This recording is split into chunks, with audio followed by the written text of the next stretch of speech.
कुंभ मेला भारत में आयोजित होने वाला हिंदुओं का एक विशाल मेला है जिसमें करोड़ों श्रद्धालु हर 12वें वर्ष इन चार स्थानों इलाहाबाद, वर्तमान में प्रयाग, हरिद्वार, उज्जैन और नासिक में से किसी एक स्थान पर एकत्र होते हैं और गंगा नदी में पवित्र स्नान करते हैं।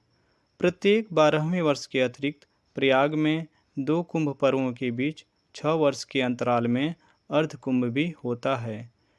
2013 के कुंभ के बाद 2019 में प्रयाग में अर्ध कुंभ मेले का आयोजन हुआ था और अब 2025 में पुनः कुंभ मेले का आयोजन हो रहा है। ज्योतिषीय गणनाओं के अनुसार यह मेला पौष पूर्णिमा के दिन आरंभ होता है और मकर संक्रांति इसका विशेष ज्योतिषीय पर्व होता है, जब सूर्य और चंद्रमा वृश्चिक राशि में और बृहस्पति मेष राशि में प्रवेश करते हैं। मकर संक्रांति के होने वाले इस योग को कुंभ स्नान योग कहते हैं और हिंदू धर्म में इस दिन को विशेष मंगलकारी माना जाता है, क्योंकि ऐसा माना जाता है कि इस दिन पृथ्वी से उच्च लोकों के द्वार खुलते हैं और इस प्रकार इस दिन स्नान करने से आत्मा को उच्च लोकों की प्राप्ति सहजता से हो जाती है। यहाँ स्नान करना साक्षात स्वर्ग दर्शन माना जाता है। कुंभ पर्व के आयोजन को लेकर 2-3 पौराणिक कथाएं प्रचलित हैं, जिनमें से सर्वाधिक मान्य कथा देव दानवों द्वारा समुद्र मंथन से प्राप्त अमृत कुंभ से अमृत बूंदें गिरने को लेकर है। इस कथा के अनुसार महर्षि दुर्वासा के शाप के कारण जब इंद्र और अन्य देवता कमजोर हो गए तो दैत्यों ने देवताओं पर आक्रमण कर उन्हें परास्त कर दिया। तब सब देवता मिलकर विष्णु जी के पास गए और उन्हें सारा वृतांत सुनाया। तब विष्णु जी ने उन्हें दैत्यों के साथ मिलकर क्षीर सागर का मंथन करके अमृत निकालने की सलाह दी। उनके ऐसा कहने पर संपूर्ण देवता दैत्यों के साथ संधि करके अमृत निकालने के यत्न में लग गए। अमृत कुंभ के निकलते ही देवताओं के इशारे से इंद्रपुत्र जयंत अमृत कलश को लेकर आकाश में उड़ गया।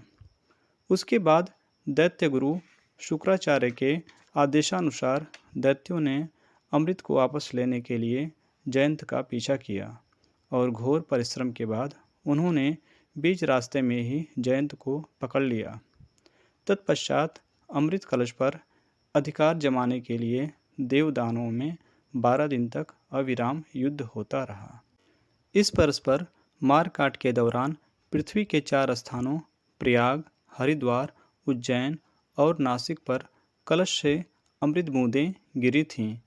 कलश शांत करने के लिए भगवान ने मोहिनी रूप धारण कर यथाधिकार सबको अमृत बांटकर पिला दिया। इस प्रकार देव दानव युद्ध का अंत किया गया। अमृत प्राप्ति के लिए देव दानवों में परस्पर 12 दिन तक निरंतर युद्ध हुआ था। देवताओं के 12 दिन मनुष्यों के 12 वर्ष के तुल्य होते हैं, इसलिए कुंभ भी 12 होते हैं। उनमें से 4 कुंभ पृथ्वी पर होते हैं और शेष 8 कुंभ देवलोक में होते हैं।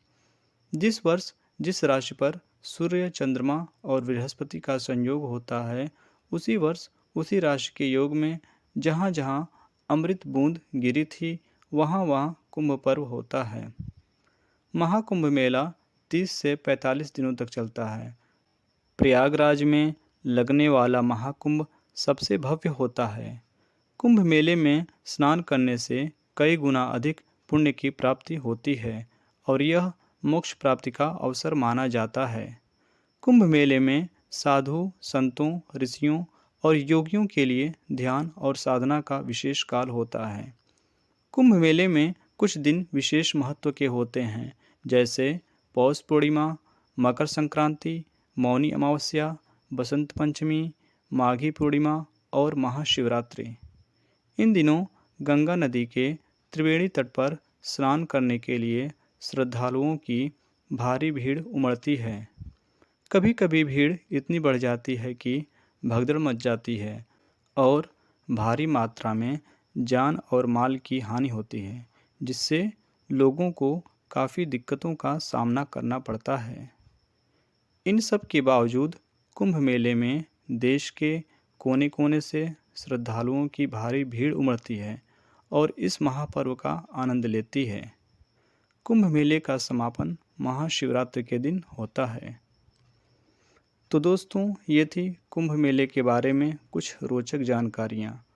हमें उम्मीद है कि आप लोगों को पसंद आई होंगी। ऐसे ही ज्ञान भरी रोचक जानकारियों के लिए आप अपने चैनल जी सर को लाइक और सब्सक्राइब करें और अपने दोस्तों में शेयर करें और हमें कमेंट कर बताएं कि आपको यह वीडियो कैसा लगा। तो मिलते हैं नेक्स्ट वीडियो में नेक्स्ट टॉपिक के साथ। तब तक के लिए गुड बाय, टेक केयर।